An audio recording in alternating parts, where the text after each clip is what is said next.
What's up, everybody? Let me know if you can hear me, if the music's too loud, if I need to adjust anything. And we'll get started here shortly. I'm just sending out the link to a couple people, posting it on IG. In the meantime, drop any questions that you have. We're just really going to be doing Q&A tonight. So any Amazon questions you have, I'm here to answer and help you out.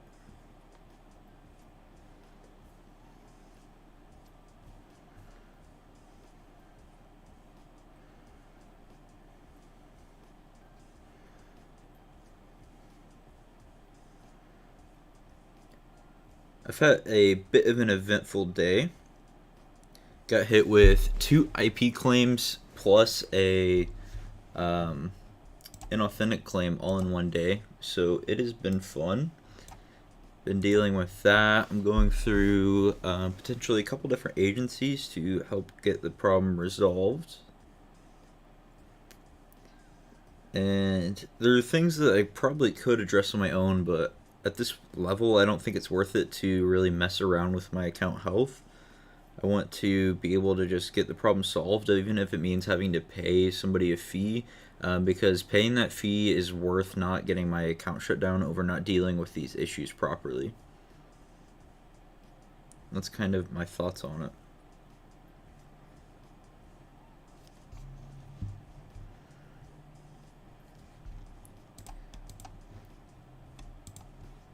Looks like we got 5 people here. If you could go ahead and drop a message just so I can know that you can hear me okay. Yeah, otherwise I'll adjust my audio and stuff. Just let me know if you can see me and hear me. I'll go ahead and check on my phone as well.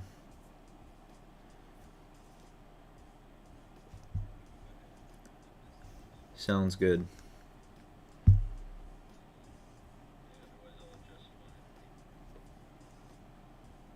Cross Toasty, hey, what's up?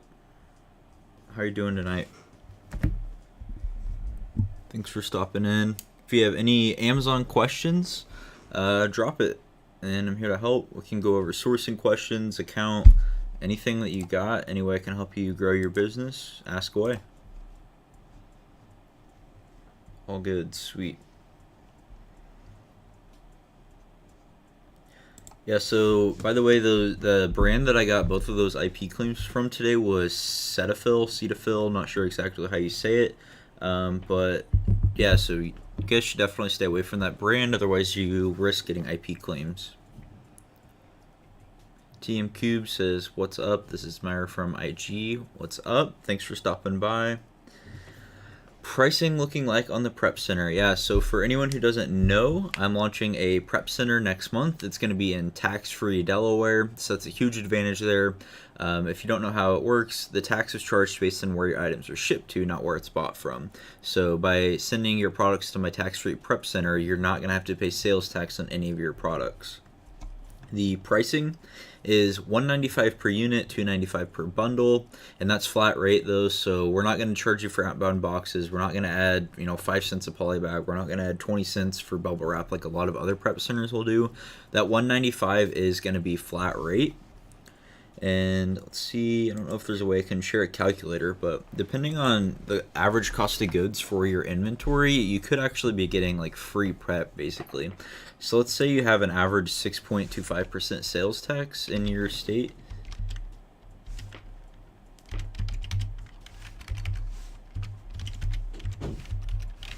Just doing a little math here.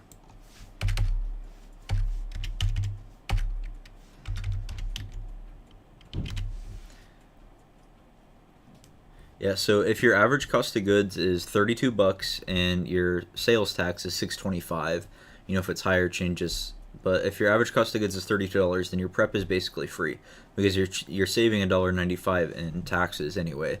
So by paying my prep center that $1.95, you're essentially paying the same amount of money for doing way less work.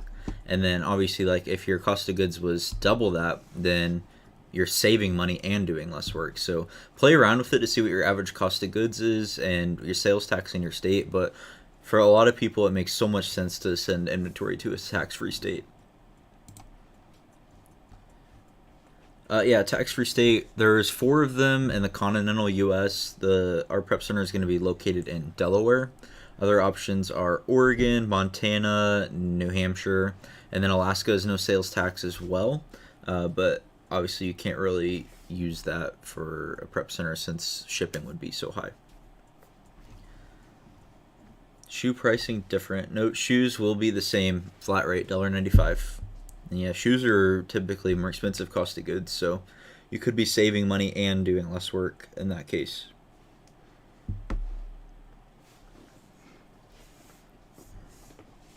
And I recommend getting a prep center, even if you end up not going with ours. I recommend getting a prep center really whenever you are being weighed down by prep. You know, prep is one of the first things that you should be outsourcing, and you have 2 options there. You can send your inventory to a prep center, or you can hire someone to come in and do prep for you. And weigh your options to see what works better for you. But a lot of times the prep center is going to be the better option, especially if it is in a tax-free state. Because think about like all the time that you're spending doing prep. That's stuff that you can. That's time that you can outsource relatively cheap, and then you can spend that time sourcing because your time is most valuable spent sourcing. Because whenever you're spending money, you're buying inventory. That's when you're making the profit. You know, you're not making the profit when you're sitting there putting stickers on items. So you need to outsource that ASAP. Crostosi says, is it okay to start an individual seller account? I plan on doing OA for the first few months while I'm still learning. Yeah, I've got a video that breaks this down. Let me see if I can find it.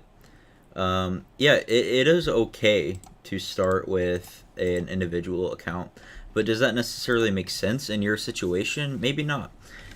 You know, the professional account costs $40 a month. You know, so if you're going to be selling more than 40 items, then it makes sense to go ahead and get the professional. Here's the link to that. So the individual is $1 per item, professional is $40 a month. So right off the bat, we know if you're selling more than 40 items a month, you got to get on that professional.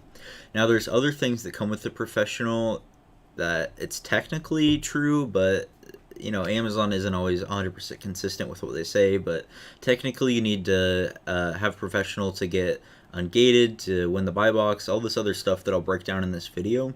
And now a lot of people will say that they can still win it under the individual. I'm just telling you what technically comes from Amazon. And also, if you're wanting to integrate with any tools like Inventory Lab, which I highly recommend as well, you need that professional account. So to sum up, yes, you can start with the individual, but I'd recommend getting the professional if you can afford it and if you're going to be taking this business seriously. How much % of profit do you take out from your FBA payouts? So I follow a version of a system called Profit First. If you're unfamiliar with it, it's a book by Mike Michalowicz, and it basically says you need to have several different bank accounts, one for your income, all your money that you earn goes into this one bank account.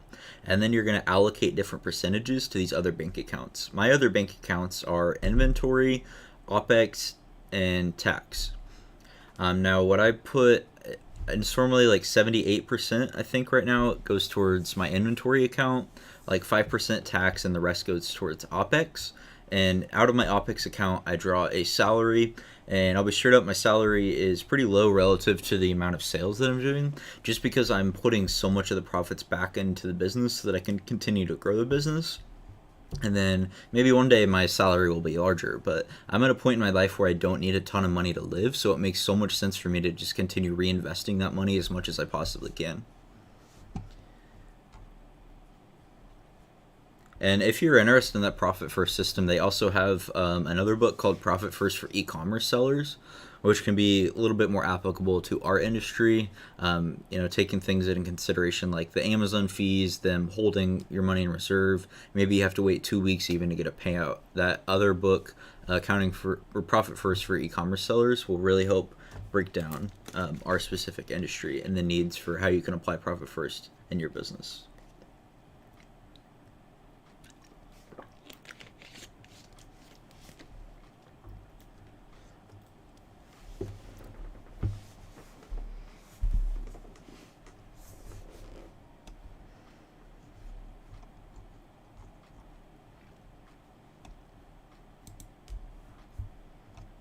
What other questions do we have?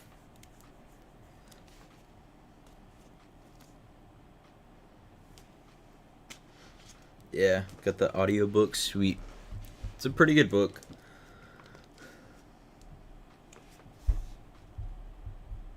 I'm not a huge fan of audiobooks. I typically prefer to read the actual print version, but a lot of people prefer audiobooks, so right on.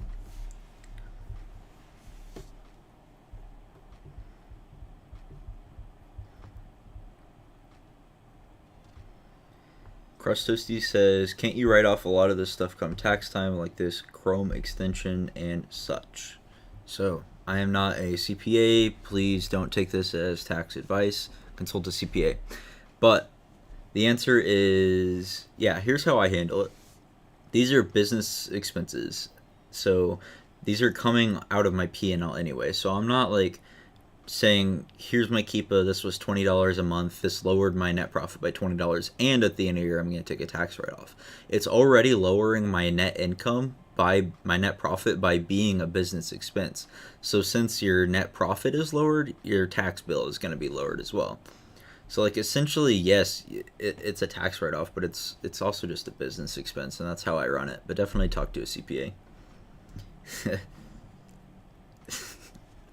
Joshua McGill says, how do you feel about dropshipping? I think you know exactly how I feel about dropshipping. If anyone is doing dropshipping on Amazon, I would recommend that you stop immediately because your account will get banned. There's a place for dropshipping and Amazon is not it. There are certain ways that you can dropship on Amazon, sure, but you're probably going to get banned. I would recommend you move to a model like Arbitrage, scale there, switch to wholesale, and maybe private label eventually.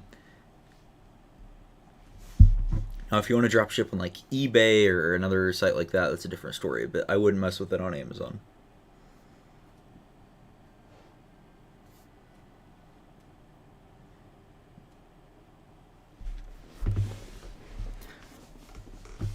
Yeah, Crust Toasty, no problem. It's another thing though, like I went to Miami a couple weeks ago for a sellers conference, and you can kind of look at those expenses like, yeah, it might be an expensive thing now, but it's a business expense, so it's going to be lowering my tax bill at the end of the year. So it's not 100% of the actual cost that you see. So that's another thing to consider whenever you're looking at bigger business purchases, is that they do impact your tax bill as well. Now, don't make a purchase just because of that, but, you know, don't buy something just because it's going to lower your tax bill, but you can also look at that when you're figuring out if it's going to be worth it. Window says, if I sell items today, when will I be paid? 2 days after delivery? So Amazon holds your money for a little while after you sell the products. I can see if I can find the exact chart that breaks it down, but essentially what happens is you sell a product, then whenever it gets delivered to the customer, Amazon will hold your money in reserve for 7 days.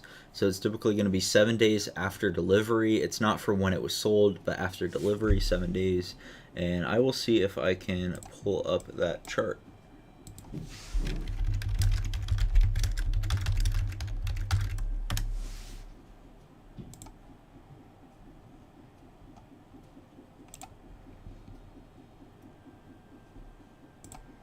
Yikes. The chart that I'm looking for I found, but it's from Payability. By the way, Payability I've heard a lot of scammy things from, so be careful if you're using their services. I'll share the screen in just a minute. Do you do wholesale along with OA? If so, do you contact brands first or work with distributors? Yes, I do wholesale along with OA. OA is 95% of my business. So I'm just doing a little bit of wholesale, but I'm definitely transitioning into more that direction just because it's a lot more scalable. You know, when you're doing online arbitrage, you're going to be facing order cancellations, account getting banned, and a lot of other issues that wholesale can solve. When you're doing wholesale, you're doing business with people who actually want your money. They actually want to do business with you. So long term, I'm going to be focusing a lot more on wholesale, but right now OA is the bulk of my business. And then you said, do you contact brands first or work with distributors? Both. So right now I've got only 2 accounts. Like I said, I'm working on growing those, and one of them is brand direct, one was with a distributor. My strategy, and I haven't heard a lot of people talk about this strategy for wholesale, but what I do is I find a big brand that I know I'm probably not going to be able to get an account with, but I'll email them and say, hey, I'm interested in your products. Can I get a list of your distributors? And they'll tell me, hey, if you want to buy from us, you have to place $60,000 order or whatever, something I'm not going to be able to do, but here's a list of our distributors. And then I'll go and contact all the distributors and open up accounts with them. So I contact brands first, I contact distributors first, but finding a brand, contacting them, and asking for a list of the distributors has been my best method. Flynn Cisco, 5 people in here. Can we get 5 likes from our boy LA? Appreciate that. Thanks for stopping by, and thanks for everyone for liking the video as well. Really appreciate it.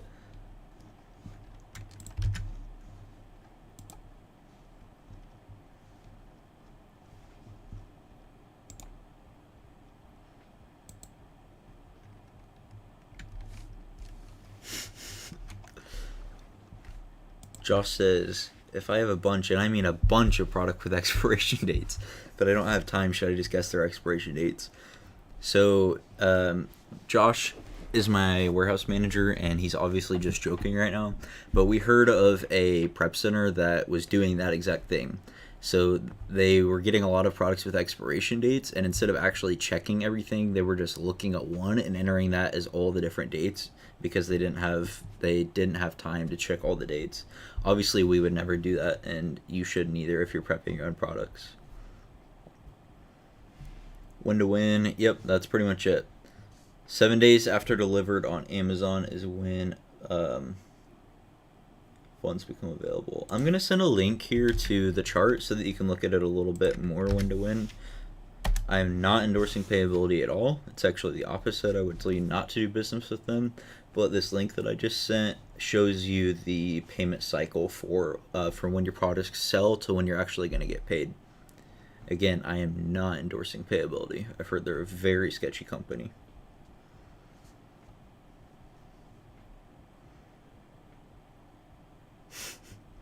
Cisco, I've got a light. You want me to turn it on? One sec here.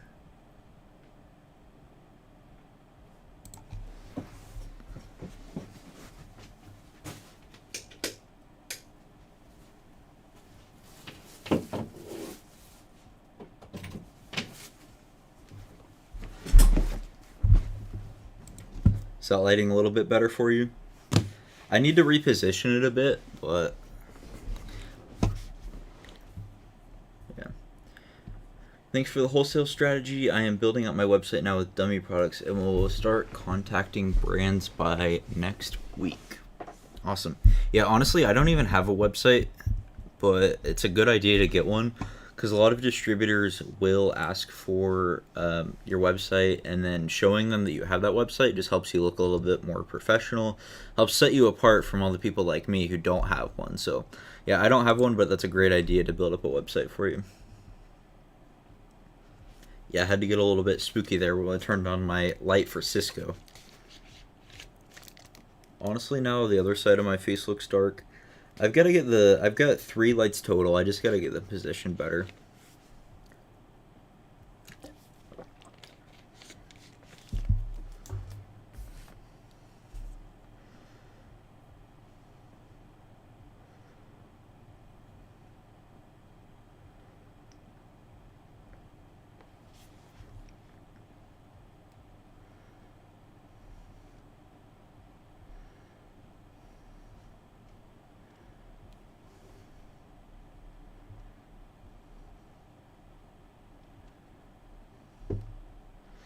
What other questions do we have? By the way, if anyone is interested in the prep center I'm opening, send me a DM on Instagram and I'll get you an application. We've got a pretty hard cutoff at 500 units a month minimum, and 750 plus preferred, but hard cutoff at 500. If you can do that, use Inventory Lab, send me a DM, and we'll get you hooked up with an application.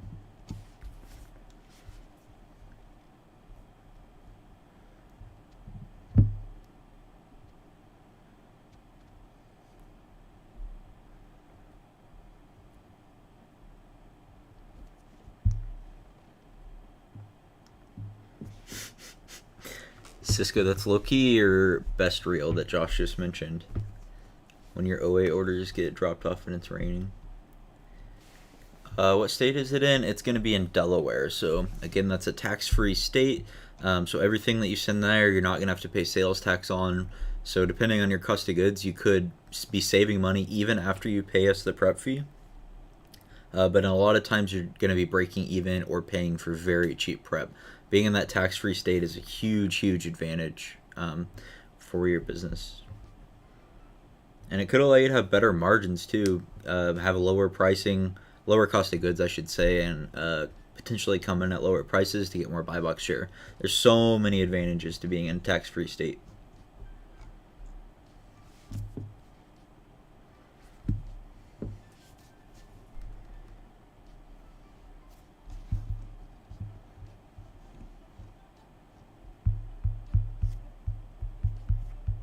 1620 Garage and Farm says, nice to see your channel doing well. Keep up the shopping and selling deals and info.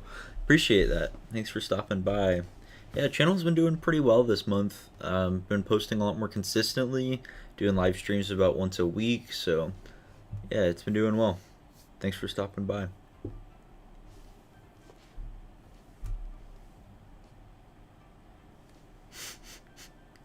Yeah, it's literally the worst. I have FedEx, like sometimes they'll just throw all the boxes in the driveway instead of bringing them up to the porch. They've been pretty good about it lately, but there for a while I had a lot coming in, so they would just put them in the driveway. When it would start raining, man.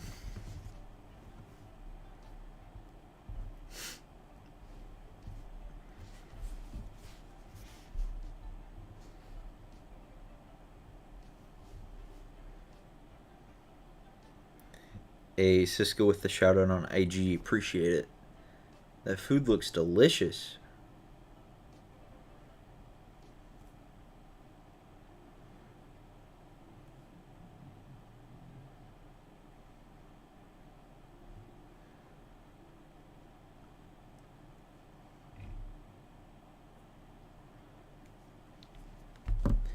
Any grocery brands? I actually haven't sold too much grocery lately. Maybe some coffee would be about it. Yeah, I don't have any like specific brands that I'm gonna share, but grocery brands good to storefront stock. Yeah, I can answer that question a little bit better. I recommend starting with grocery brands that are store specific brands. So, good place to start would be Target. I think Good and Gather is a brand. Yeah, Good and Gather would be good.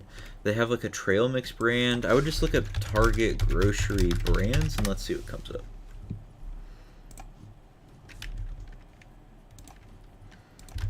Alright, I'm going to send a link here.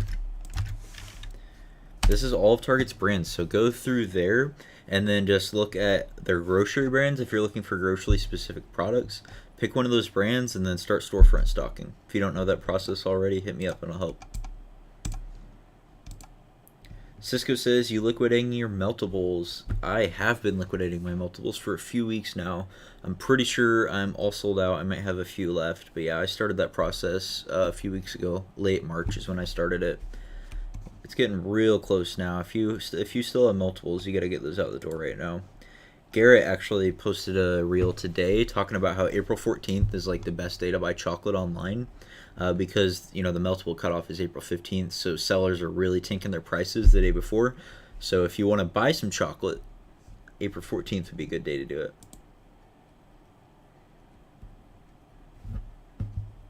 Yep, New Hampshire is also a tax-free state.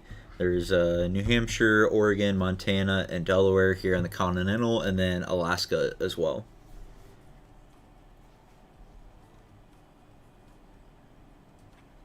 Bolivian dish. I've never had Bolivian food. Sounds good.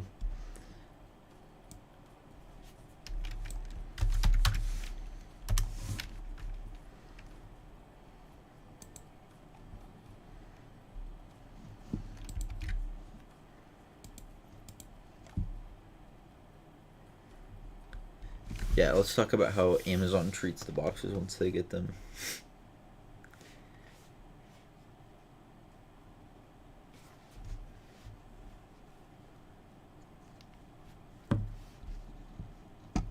I'm going to go ahead and post the link to the prep center application here. That way, in case anyone is watching now that wants it or watches this replay later, you can go ahead and submit an application.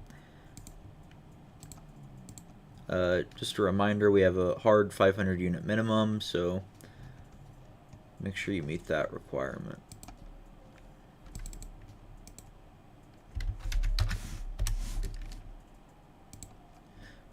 Alright, but here is the link if anyone wants to apply for the prep center in tax-free Delaware.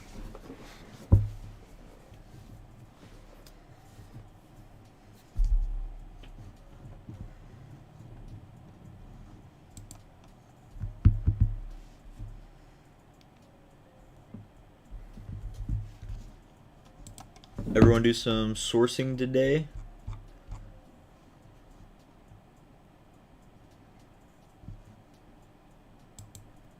I didn't do a ton. I was mainly focusing on wholesale today. Opening up some new accounts, following up on old leads. Cisco says, can you talk to us about your year-end goals? Where do you plan to be 1 year from now and 5 years from now? Man, I'm just kind of doing my thing. I enjoy starting businesses.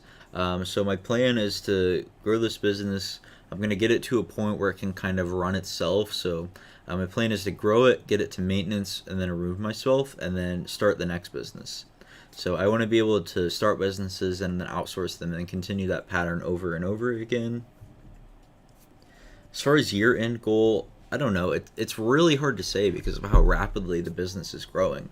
Like January we did just under 50K. Maybe we hit 50. It was around there.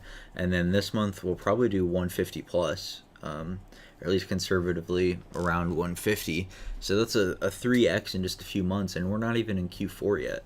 So like if things were to continue on this path, I'd be doing easily multi-million this year. But we'll see how it goes. We'll see if I want to continue growing this business or just kind of get it to a maintenance level. Yeah, that's something I'm working on right now, is figuring out my goals, what exactly I want to do. One thing that Amazon Lit shared at the Miami conference was setting like really big goals for yourself, because if you set lower goals and then you hit them, like then what? You accomplished a goal and then you have half the year left. What are you supposed to do now?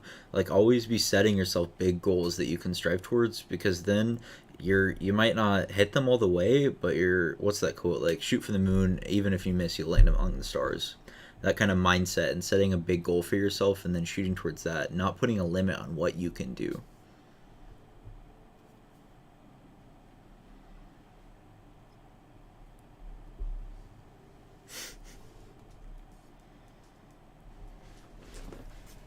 Everyone in here do a drop test with product before they send it in. Sometimes.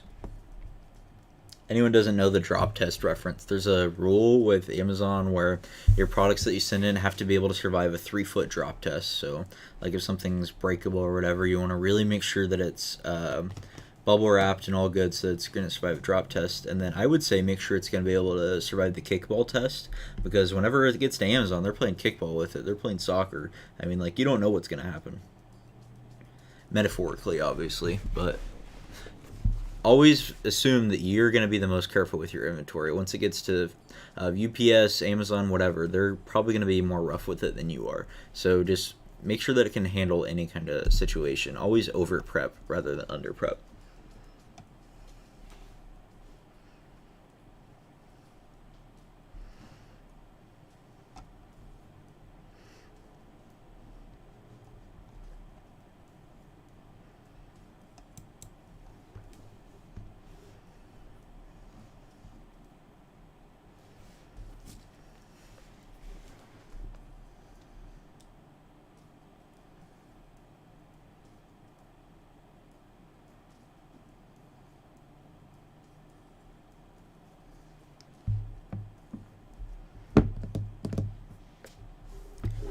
See, for this week I've got a couple more YouTube videos coming out. I'm putting together a video about how to win the buy box, and then my other video for this week is how to improve your IPI score. I've heard a lot of sellers recently talking about IPI going down, and it was a problem that I was having for a while as well. So I just wanted to make a video on the topic, and we will Sorry, I lost my train of thought.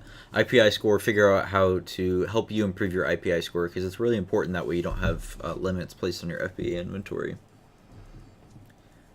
Crust Toasty says, I'm going to stick to sourcing and have my girlfriend do prep. Yeah, as long as you have someone else doing your prep and you're focusing on sourcing, that's going to be the best use of your time. So that's a solid plan there to start. And then maybe as you go on, you'll want to hire more prep help, get a prep center or whatever, but your time needs to be spent on sourcing.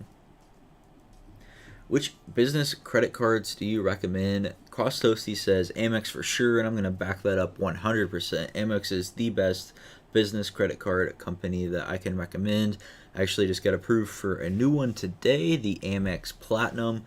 150,000 bonus points, 0% APR for 12 months, and then a whole bunch of other benefits like $200 back on airline baggage, free hotel room upgrades, all this other nice stuff.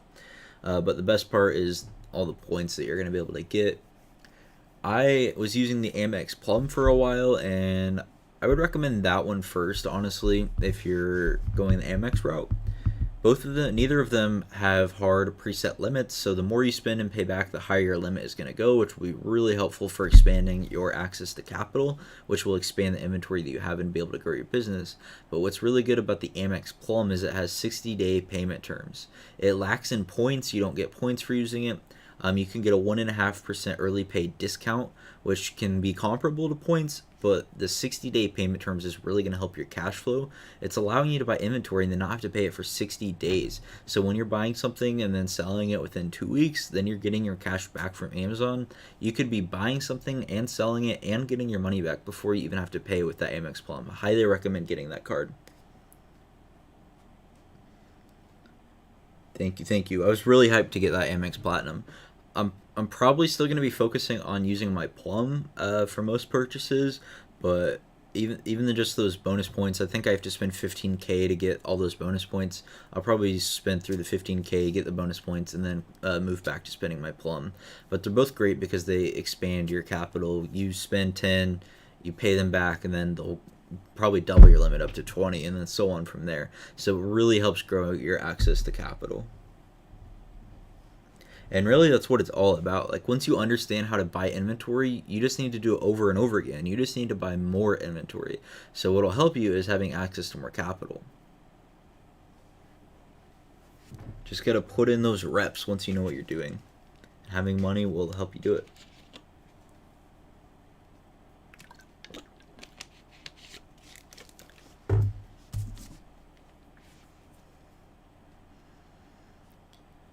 Not specifically business credit cards, though. I really recommend Discover. They were my first ever credit card. They're pretty beginner friendly. If you don't have great credit, you don't have credit history, you can probably get a card with them and start building up your credit. Chase is okay as well. I think they're okay for personal, but if you're applying for a lot of credit cards, they're not going to be great for you because of their 5 for 24 rule. Or if you apply for, if you get 5 credit cards in a 24-month period, they're not going to give you any more.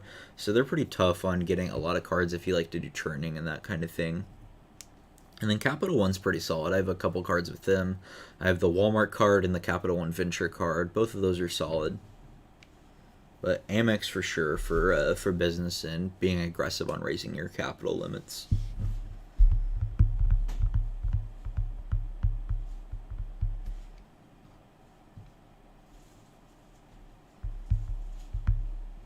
Anyone else have a favorite credit card that they use besides Amex? Or if you do use Amex, let me know which of those Amex cards you prefer. Like I said, my preferred card is going to be the Plum.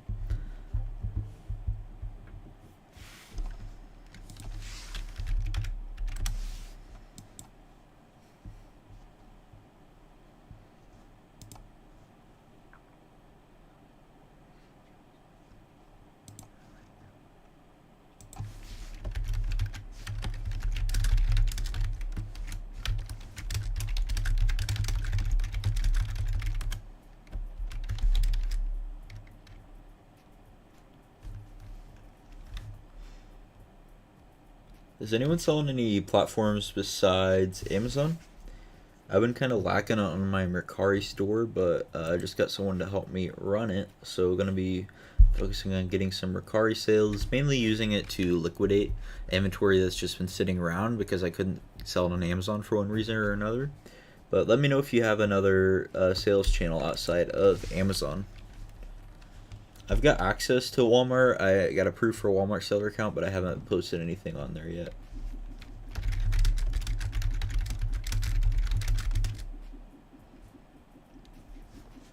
Haven't applied for any Amex business cards just yet, waiting until my LLC is processed. Right on, yeah. As soon as you get the LLC processed, go ahead and apply. I got one before my LLC. I can't remember though if I had a sole prop EIN or if I used my social security number. I think I probably had a sole prop EIN, but yeah. And personal cards are good. I don't have any personal Amex cards, but I imagine they're good as well. Tried Shopify drop shipping just before COVID started. Made a few sales, then COVID hit, so I got issue with shipping from China.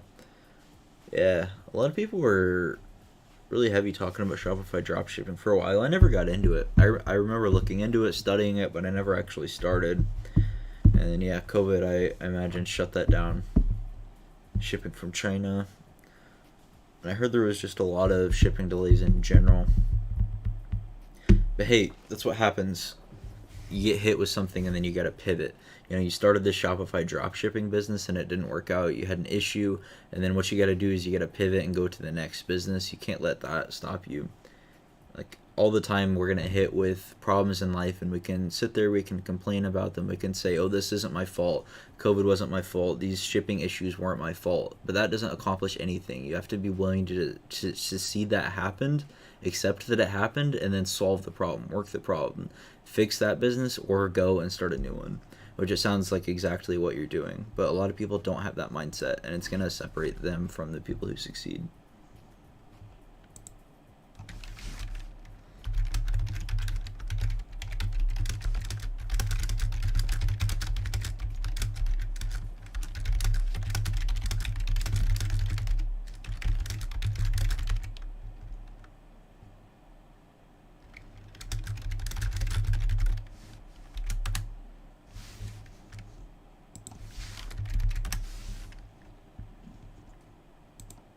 What are some other online businesses that you've all tried out? I haven't done too many, so I'd love to hear outside of like Shopify dropshipping, Amazon. Are there any other online businesses that you have tried out? Swift Purchase, yo, what is up? Thanks for stopping by. We're just kind of chilling. Right now we're talking all things like online business, but we've been focusing on Amazon. If you got any questions or just want to hop in the chat, let me know what's going on. Here to help however I can.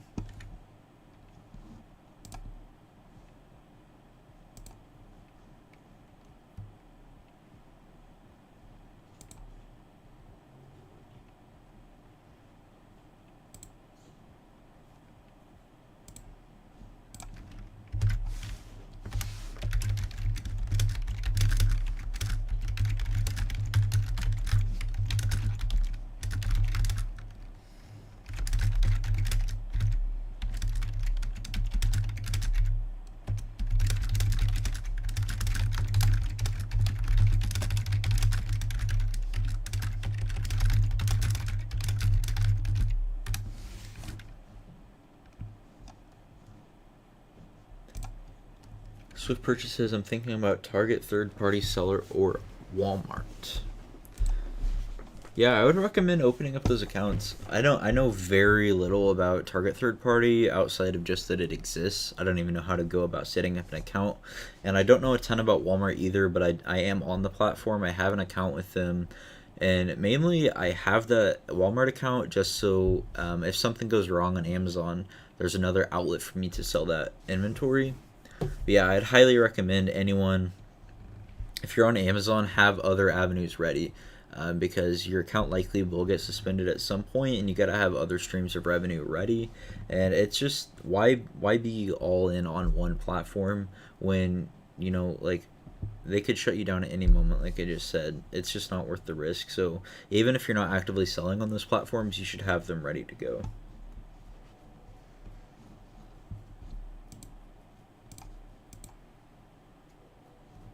I'd love to hear more about Target third party though. So if you get that set up, hit me up. I would love to hear about that process. Maybe we could even have you on a stream sometime to talk about it if you're down. Because I haven't even really heard many people talking about Target third party. I just know it exists. Working on your LLC, yeah, that's a big step. I was in business for almost 2 years without an LLC. Probably should have done it beforehand. I was just operating as a sole prop. But it'll help you be more official. Some places will even require an LLC, like some distributors, for example.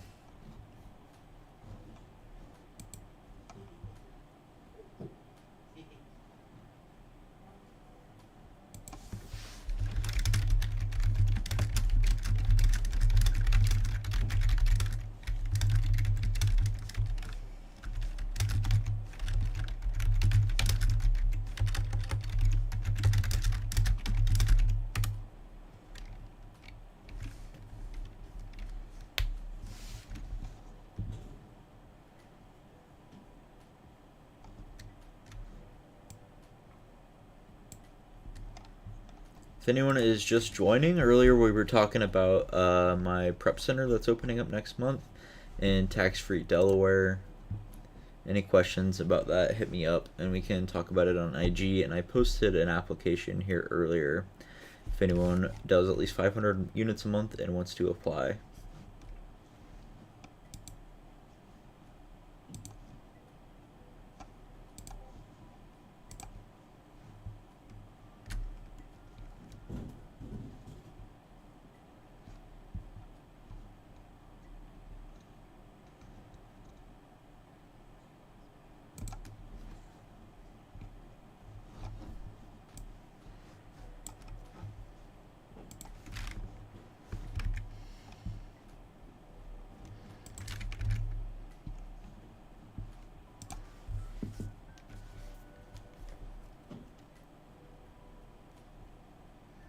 Anyone have any goals for the week they want to share? My primary goal is opening 5 new wholesale accounts, like we talked about earlier. I'm wanting to transition my business into more wholesale just because it's more scalable. So my big goal for the week is going to be opening 5 new wholesale accounts.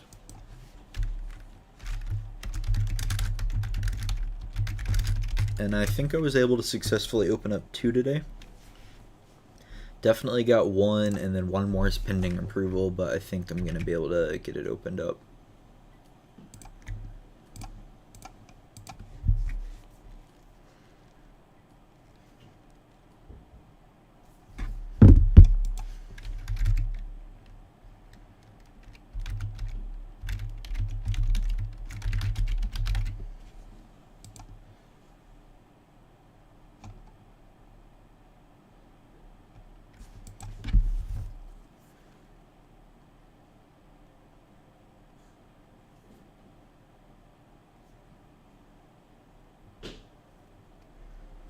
Okay.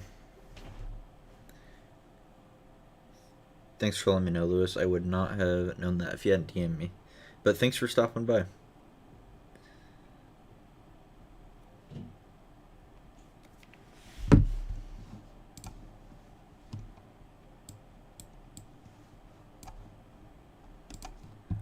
What other questions do you all have? Anything Amazon related, e-commerce, business? Any questions you got? We'll go for about 5 more minutes, so drop any questions you have in the chat and we'll get them answered. Been streaming about once a week. It's typically on Wednesdays, but decided to do it Monday this week just because there was a bit of a delay in getting some other content out. Wanted to be able to stick with at least a few videos a week, so just moved the stream to tonight this week. But we typically do Wednesdays around 6:30, 7ish Central, and we just gonna hang out, Sometimes, or a lot of times, I'll do live sourcing, so you can see how I'm actually going about finding products. But tonight was just Q&A, hangout sesh.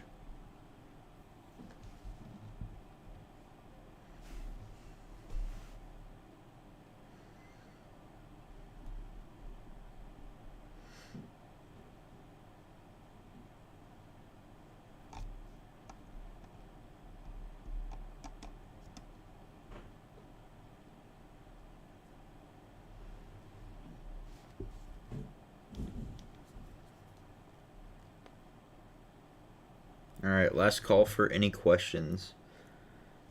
If you got any questions about Amazon, your business, anything like that, let me know and I'll answer real quick. Otherwise, if I don't have any more questions within a couple minutes, we're going to go ahead and call that it for the stream. If you need any help with anything after the stream, feel free to hit me up on IG. I'll help any way I can.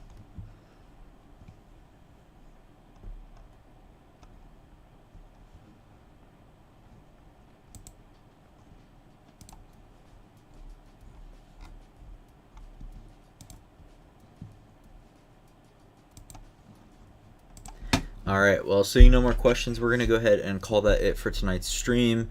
Thank you everyone for stopping by. I really appreciate it. I hope you found value out of this stream, and we'll catch you on next week's stream. We'll probably do some live sourcing. Oh, we just had one more question come in. Jenny, thanks for stopping by. Do I have a spending budget on buying inventory per day, week, month? I do. I tend to phrase it more as a sourcing goal rather than a budget, and my goal is I want to spend at least $2,500 a day on inventory, and as the business grows we'll increase that, but for now I'd like to hit at least that, and that allows me to be able to operate the business at where I want it to be. Alright, thanks for stopping by everyone. We'll see you next week for some more. We'll do live sourcing probably, and then just also answering any other questions that you have. Thanks everyone for stopping